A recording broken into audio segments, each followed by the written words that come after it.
larang ialah larangan atau tegahan terhadap perbuatan atau percakapan bagi mengelakkan sesuatu yang tidak diingini berlaku.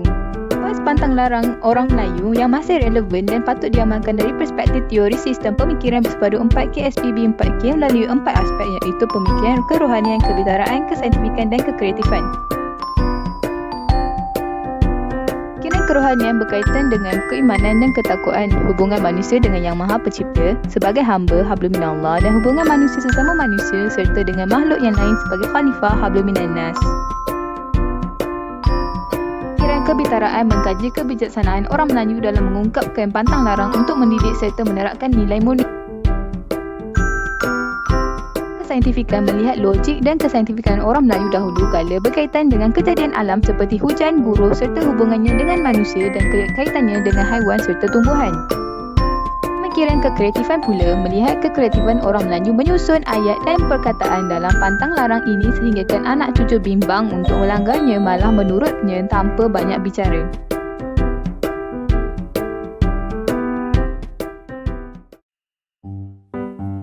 Pantang larang dalam kalangan orang Melayu, analisis dari perspektif teori SPB 4K. Kajiannya ini memanfaatkan teori yang berkaitan dengan falsafah dan pemikiran. Muhammad Yusuf Hassan yang menyatakan bahawa teori SPB4K ini memperlihatkan 4 jenis pemikiran iaitu 1. Pemikiran luhur atau kerohanian, 2. Pemikiran lahiriah atau kebitaraan, 3. Pemikiran logik dan kesaintifikan dan 4. Pemikiran lateral atau kekreatifan yang perlu disepatukan oleh manusia menjadi hamba dan khalifah. Selain itu, dijelaskan juga bahawa unsur 4L atau 4K itu boleh membawa kepada 4S iaitu manusia soleh, soleha, manusia sarjana, manusia saintis dan manusia seniman. Menurut beliau lagi, teori pemikiran SPB 4L atau 4K ini hendaklah pula dilengkapi dengan teori etika yang dipanggil sebagai SEB 4K iaitu sistem etika bersepadu 4K. 4K tersebut mewakili keagamaan, keprofesionalan, kerasionalan dan kemanusiaan. Pemikiran mempunyai hubung kait dengan aktiviti minda manakala etika merupakan hasil daripada hati dan perasaan untuk manusia bertindak dan berinteraksi. Seterusnya adalah pantang larang orang Melayu. Penerapan nilai baik adalah penting untuk mendidik masyarakat, maka wujudlah pantang larang yang berasal daripada orang tua-tua supaya dapat diaplikasikan dalam kehidupan. Terdapat dua unsur atau dua cara yang digunakan dalam penerapan pantang larang di kalangan masyarakat Melayu. Ianya adalah secara tersurat maupun tersirat. Ini adalah salah satu amalan masyarakat Melayu tradisional di mana pantang larang diamalkan dalam bentuk disiplin lisan. Seringkali dikatakan oleh orang tua-tua yang sentiasa mengingatkan anak cucunya supaya tidak melanggar pantang larang. Nasihat yang telah dilanggar terutamanya dari orang tua-tua adalah dianggap tidak sopan. Pantang larang ini mempunyai spektrum yang sangat besar di mana ia boleh ditujukan kepada setiap peringkat umur seperti kaum perempuan, kaum wanita yang hamil, kanak-kanak, bayi dan juga kaum lelaki. Abdullah Yusuf menyatakan dari sudut sejarah, sejak generasi ke generasi, adat dan sangat berkait rapat dengan adat dan sistem nilai, di mana ajaran dan peraturan dan undang-undang yang tidak bertulis. Hampir semua golongan dan lapisan masyarakat yang berbahasa Melayu dipengaruhi oleh faktor anonimisme, agama dan kekuasaan, termasuklah adat dan pantang larang orang Melayu. Terdapat setengah daripada pantang larang dipandang remeh oleh golongan ramai, namun masyarakat masih berpegang kepada sebahagian daripada pantang larang yang ada. Kebanyakan masyarakat Melayu amat berpegang kepada setiap pelanggaran akan memberi akibat buruk. Yang jelasnya, setiap pelanggaran akan dikaitkan dengan kuasa makhluk halus atau semangat dan tidak berasaskan aspek sains atau secara logikal.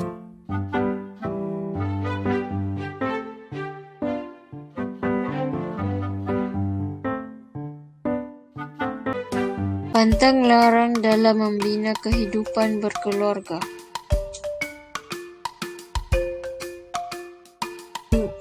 Masyarakat Melayu beragama Islam dan mengikuti apa yang digariskan oleh agama Islam. Islam menggalakkan perkahwinan, merupakan sunnah Rasulullah SAW. Apakah manfaat perkahwinan? Ia dapat keredaan daripada Allah Subhanahu Wa Taala dan dapat menambah ketakwaan insan. Mari melihat rumusan ayat tersebut.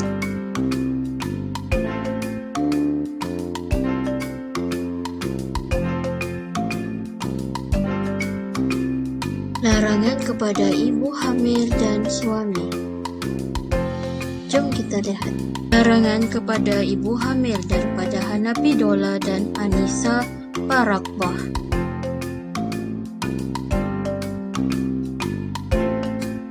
Larangan pertama ialah larangan tidur pada waktu senja.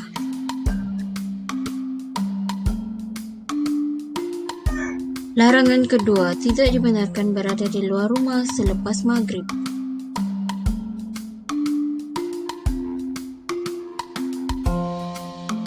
Larangan yang ketiga itu daripada Abdullah Yusuf 2005, tidak meminum minuman sejuk dan bergas.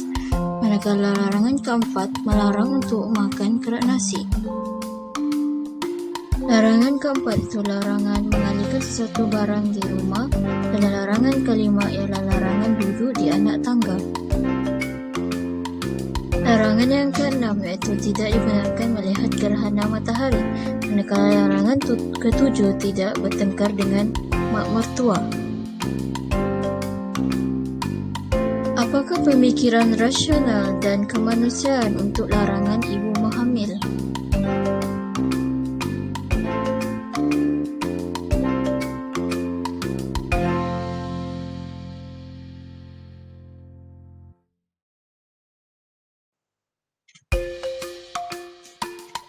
Larangan kepada suami.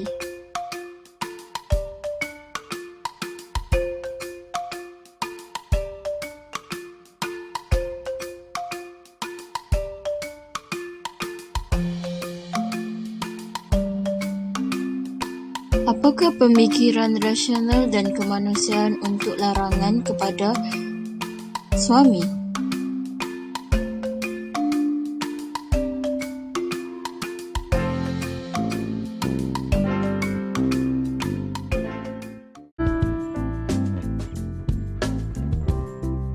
Anak dara tidak boleh menyanyi di dapur kerana dikhawatiri boleh mendapat pasangan hidup yang sudah berumur tua.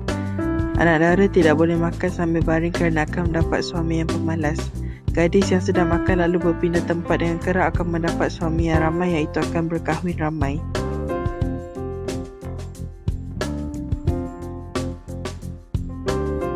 Larang memelihara etika dan kesopanan sering berkait rapat dengan cara hidup seseorang manusia itu. Ianya telah dicipta sejak berkurun lamanya oleh nenek moyang kita untuk menjamin etika dan kesopanan seseorang anak Melayu dan menjaga nama baik keluarga mereka. Larangan bermain gendang di dalam rumah di mana hartanya akan habis dicuri orang. Larangan untuk duduk di atas bantal kerana akan menyebabkan bisul di punggung mereka. Adab makan. Walaupun hal ini dipandang remeh oleh sesebuah masyarakat, tetapi dengan cara pemakanan kita boleh melihat etika seseorang dalam kehidupan mereka. Terdapat pelbagai larangan tradisional untuk sebelum, semasa dan selepas makan yang telah diterapkan dari kebanyakan keluarga di Asia Tenggara. Lelaki tidak digalakkan untuk makan di atas pinggan yang bertindih kerana dipercayai akan berkahwin dua. Jangan makan menggunakan pinggan yang pecah atau sumbing walaupun sumbing itu kecil kerana ia boleh mendatangkan kecederaan kepada diri. Jangan baring atau tidur selepas makan kerana ia boleh mengganggu sistem pencernaan.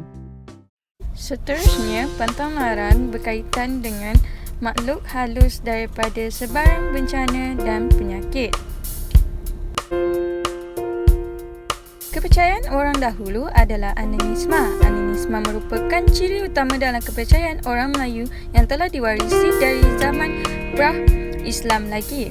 Animisma ini berdasarkan kepercayaan bahawa selain manusia mendiami bumi ini, ada juga terdapat makhluk halus atau dikenali sebagai jin. Ia juga terdapat 7 jenis jin. Jin pertama adalah jin penggoda atau hasut, jin mengikut, jin menumpang, jin bermukmin, jin sukarela paksa, jin upahan dan akhir sekali jin saka. Ketujuh-tujuh jin ini mempunyai pelbagai tugasan. Walau bagaimanapun, mereka mempunyai tugasan yang utama, iaitu menyesatkan kaum hadam, melakukan perkara yang sia-sia dan melalaikan mereka dan membuat perkara kotor, seperti mendorong mereka untuk melakukan zina dan membuat perkara yang jahat. Seterusnya, kekreatifan orang Melayu dalam mengungkapkan pantang larang berkaitan dengan padah dan alamat.